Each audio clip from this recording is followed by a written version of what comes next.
What's up, guys? It's Graham here, and if you have any amount of money in the market whatsoever, you're going to want to hear this. Believe it or not, Korea's stock market has just undergone the fastest and largest drop ever in history, having fallen more than 20% in the last few weeks. But what's concerning is that many of those same conditions are showing up right here in the United States. For instance, we're seeing extreme concentration in just a few stocks, a massive rally being driven by AI, record amounts of retail leverage, and everybody piling into the same trade while the market is priced at its most expensive level since the dot-com bubble. So that leads to the ultimate question. Was Korea an isolated crash, or was it a preview of what's coming next? That's why I'm just going to talk objectively about what's going on, what the data says is actually happening, if there's truly a concern here in the United States, especially with the search term market bubble now reaching its highest levels since 2004, and then what you could do about it to come out ahead. Because the goal is not to predict the exact day something breaks, it's to prepare yourself before it does. Although before we start, I just want you to pay close attention to that like button.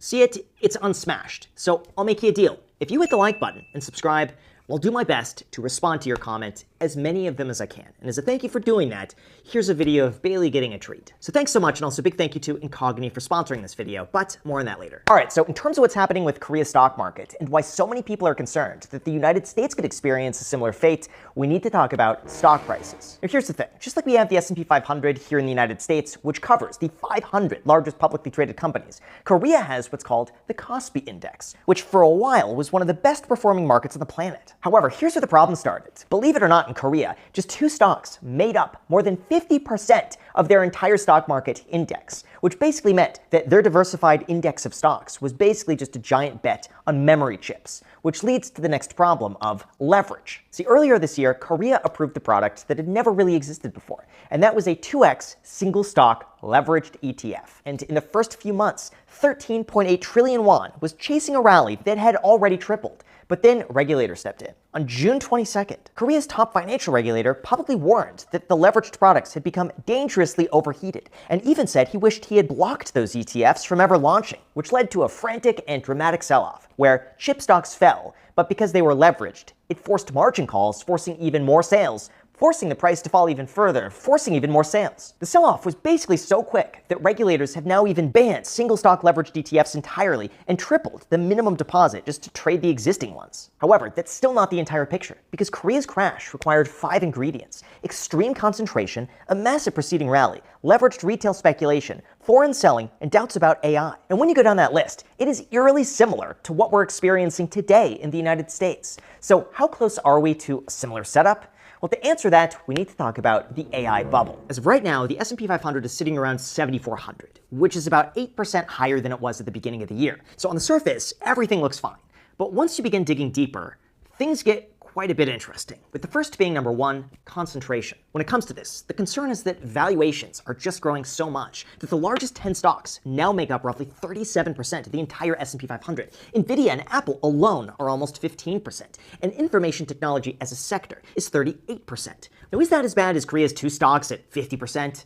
No, it's not even close, but you could still do the math. If those companies make up 37% of the index and they fall 25%, that is a 9% drop in the S&P 500 before the panic selling even begins, leading us to 2, valuations. As of now, the S&P 500's forward price to earnings ratio is about 20.7, which compared to the 10-year average of 19 isn't crazy. But the Shiller Cape ratio is sitting at 41, almost matching the dot-com peak, which topped out at 44. And the Buffett indicator, which measures total market value versus GDP, is sitting at 219, more than 2 standard deviations above trend. Or basically, in plain English, by almost every long-term standard metric, this is one of the most expensive stock markets ever in history, which is crazy when you compare that to number 3, leverage. Surprisingly, FINRA just reported that margin debt hit approximately $1.5 trillion in June. This means that investors aren't just buying stocks, they are borrowing money to be able to put it in the stock market. And when you compare this to Korea's leveraged ETFs, yes, the additional buying power certainly pushes prices higher when times are good,